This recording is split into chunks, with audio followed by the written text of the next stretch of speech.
What we're going to talk about today is actually taking a look at a year in review. As Will was talking about, if you wound the clock back, what were people talking about last year? So if you looked at it, recession literally was 100%. It was almost guaranteed. And this is from an article in Bloomberg dated October 17th of 2022. But if you looked at the vast majority of the talking heads on TV, if you looked at all of the economists out there, 2022 was a fairly disastrous year across the board, not just equity markets, but all the financial markets. And the expectation going into 23 was we were going to have these 2 consecutive quarters of negative growth, and it was a 100% chance of thunderstorms or recession, however you want to put it. But just like the weather, man, what's interesting was we did not technically have a recession last year. But what we did have, right out of the gate, at this time last year, SVB, which stands for Silicon Valley Bank, imploded in a single day. This is a bank that was about $170 billion of assets under management. It's out obviously in Silicon Valley, obviously a lot of tech investors. And all of a sudden, their reserves could not meet the deposits, the demand, and literally in a 24-hour period, this bank imploded. What was interesting is $150 billion of the $170 billion of assets actually exceeded the FDIC insurance of $250,000 per account. But the FDIC all of a sudden waived the rules and said, we don't care if you have $50,000 in the account or $5,000 in the account or $50 million in the account. All of the depositors were going to get their money back. About a week later, another bank called Sovereign Bank out in New York also failed, and the FDIC went back. All of the banking regulators got together, looked at what was going on, and made sure that there was adequate insurance in place, even though we were suddenly going from insuring people that needed to have their bank accounts insured if they had some money in it, to making sure millionaires and literally billionaires were making sure that they had their money covered. It was a very interesting period of time. Also, we also had mortgage rates increase drastically. And as many of y'all know, my wife is a realtor and literally goes from a very busy market, lots of buyers, lots of sellers, to a standstill about June of last year through about November of this year. And if you take a look, this is a chart of 30-year mortgage rates going back to about 2016, and you can see the increase.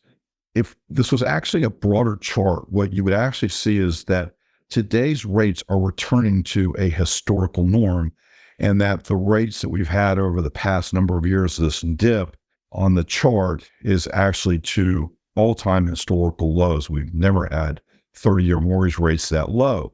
So if you didn't lock up into a house with a mortgage right now, and I'll give you a personal example, the mortgage I have is at 3.125%. I'm in no rush to pay that off because literally mortgage rates have doubled.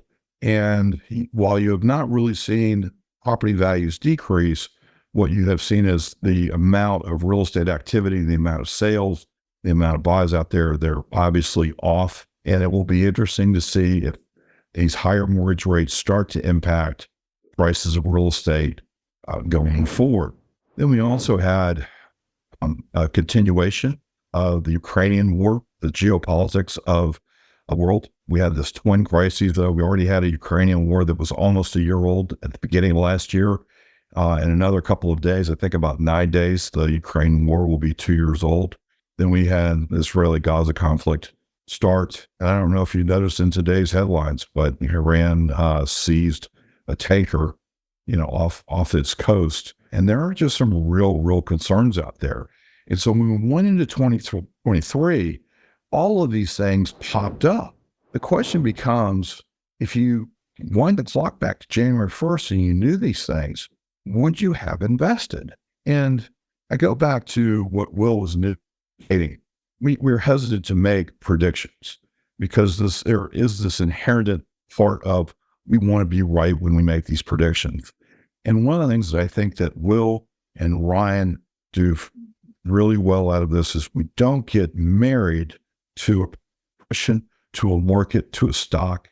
And I'm going to pick on, but Jim Cramer literally was on TV crying because he had pushed Facebook continuously when it had dropped 70%. And he talked about how he wanted to be correct. We don't have that mindset. What we have is the mindset of the fiduciary that we want to minimize the risk, that we want to make sure that we are protecting your money. So what did we learn? Okay, what can we learn from 2023? And that is, first off, there's a lot of headline risk out there. There's a lot of talking heads. There's a lot of people that are making predictions. They get married to that, okay? And you want to be careful of that.